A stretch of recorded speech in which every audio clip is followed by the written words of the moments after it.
ফার্স্টে এখানে এই যে ডিএনএ এর রেপ্লিকেশন হচ্ছে, মানে ক্রোমোজোম নাম্বারটা দেখো ডাবল হয়ে যাচ্ছে, সবগুলো নাম্বার ডাবল হয়ে যাচ্ছে। আবার দেখো, ভালো করে দেখো, সব কিন্তু সিঙ্গেল সিঙ্গেল ছিল।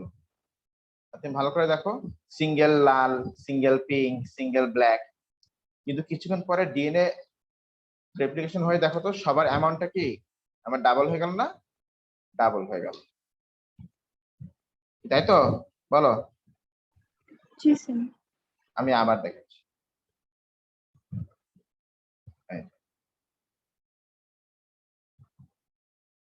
তো ফার্স্টে এখন আছে 2n, কিন্তু ডিএনএ রেপ্লিকেশন হওয়ার পরে ওরা হয়ে গেল 4n, এন্ড এই সিস্টার ক্রোম্যাটিড গুলো পরপর এসে তারা বসে পড়লো। তারপরে ওই যে অ্যাজ ইউজুয়াল সেন্ট্রিওলস ওরা আসলো। তারপরে এবার তুমি এখানে দেখো এই সিস্টার ক্রোম্যাটিড এরা, এই যে এই জায়গাটা ইম্পর্টেন্ট, এখানে আমাদের অনেক কিছু শিখতে হবে। এই দুইটা সিস্টার ক্রোম্যাটিড তারা যেভাবে করে জয়েন্ট, যেখানে তারা জয়েন্ট, এই পার্টটার নাম হচ্ছে সেন্ট্রোমিয়ার। যে পার্টে তারা জয়েন্ট এই পার্টটার নাম কি বলতো? সেন্ট্রোমিয়ার। হ্যাঁ, তারপরে ওই সিমিলার মানে ক্রোমোজোম গুলো কি হবে? ও আমি তো ভুল বলেছিলাম, ওটা সিস্টার না, ওটা হচ্ছে হোমোলোগাস। মানে similar chromosomes from father and mother containing same set of genes, ওটাকে আমরা বলছি হোমোলোগাস। এরপর কি হবে? ওই হোমোলোগাস ক্রোমোজোম গুলো দেখো একসঙ্গে চলে আসবে, সেন্ট্রিওলস গুলো সাইডে চলে যাবে আস্তে আস্তে, এই যে। তারপরে এই যে দেখো, এই যে homologous chromosomes they are coming together, এই যে হোমোলোগাস পেয়ার। এই হোমোলোগাস মানে পেয়ার যে একসঙ্গে আসতেছে, এই ঘটনাকে আমরা বলছি সাইন্যাপসিস। হোমোলোগাস পেয়ার যে মানে একসঙ্গে করে তারা আসতেছে, মানে same chromosome from father and same chromosome from mother, ওরা যে একসঙ্গে আসতেছে, এটাকে আমরা কি বলছি বলতো? সাইন্যাপসিস বলছি। সাইন্যাপসিস বলছি। আচ্ছা, আর ওরা, হ্যাঁ এই সাইন্যাপসিস বলছি। তারপরে এখানে ওরা দেখাচ্ছে, এই যে দেখো, এই যে এই বাইরের যে পার্টটা, এই বাইরের পার্টটা হচ্ছে এই বাইরের, এই যে বাইরের যে গোল পার্টটা, এই পার্টটার নাম হচ্ছে কাইনেটোকোর। অত নাম মানে এই নামটা না জানলেও চলো, তারপরে একটু বলে দেখি।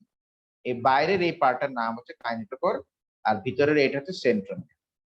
ঠিক আছে, এবার দেখো এই যে সেই ক্রসিং ওভার হচ্ছে, এই ক্রসিং ওভার হয়ে জেনেটিক ম্যাটেরিয়াল এক্সচেঞ্জ হয়ে, এগুলো সব ওই শুরুতেই হচ্ছে। আচ্ছা, নিউক্লিয়ার এনভেলপটা নাই হয়ে গেল, নিউক্লিয়ার মেমব্রেনটা নাই হয়ে গেল। এবার দেখো ওই বাইভ্যালেন্ট গুলো মানে হোমোলোগাস পেয়ার গুলো ওরা সেলের মাঝখানের দিকে চলে আসে। আচ্ছা, সেন্ট্রিওল থেকে স্পিন্ডেল ফাইবার গুলো বের হয়ে এই যে কাইনেটোকোরের সঙ্গে অ্যাটাচ হবে, কাইনেটোকোরের সঙ্গে অ্যাটাচ হবে। তো এখানে একটা জিনিস তুমি খেয়াল করো, এই সেন্ট্রিওল থেকে স্পিন্ডেল ফাইবার একটা এসে অ্যাটাচ হয়েছে ব্লুটার সাথে, আর একটা এসে অ্যাটাচ হয়েছে এই পার্পলটার সাথে, কি তাই না বলো? দুই দিকে কি অ্যাটাচমেন্ট হয়েছে এই পার্পলের?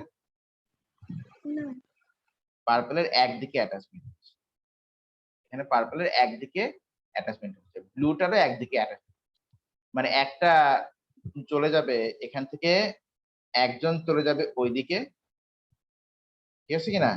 একজন চলে যাবে ওইদিকে আর একজন চলে যাবে ওইদিকে, ঠিক তো? হ্যাঁ, এই যে দেখো, তো ক্রসিং ওভার আমরা দেখলাম। এবার এখানে দেখো ইন্ডিপেন্ডেন্ট অ্যাসর্টমেন্ট আমরা দেখি। এই মাঝখানে এই হোমোলোগাস পেয়ার বা বাইভ্যালেন্ট গুলো, এই হোমোলোগাস পেয়ার গুলো যে একসঙ্গে এসে মাঝখানে আসলো, এটাকে আমরা বলছি মেটাফেজ প্লেট। কি বলছি বলো? মেটাফেজ প্লেট বলছি। তারপরে দেখো ওরা কিন্তু ভেরিয়াস কম্বিনেশন আমরা দেখিয়েছি, যে হ্যাঁ এইটা আগে এইটা পরে, অথবা এইটা আগে ওইটা পরে, ওইটা আগে এইটা মানে এটা পরে, ওরা কিন্তু ভেরিয়াস কম্বিনেশন দেখিয়েছি। তারপরে যে সেল ডিভাইড হয়ে এখানে মানে ক্যারেক্টার হাফ হয়ে, তারপর কি হয়?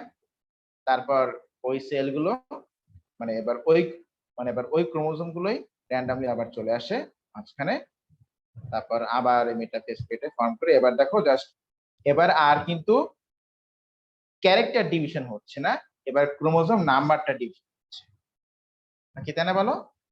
ফার্স্ট টাইম হচ্ছে ক্যারেক্টার ডিভিশন হয়, আর পরের বার কি হয়, ক্রোমোজোম নাম্বারটা ডিভিশন হয় নাকি, বলো? জি স্যার। ব্যাস এই হচ্ছে মোটামুটি মায়োসিস। এবার তুমি বই থেকে সিম্পলি স্টেপস গুলোর নাম একটু জেনে নেবে, তাহলেই হবে। ঠিক আছে, আমি এটা এন্ড করে দিচ্ছি মা, আমরা আবার জয়েন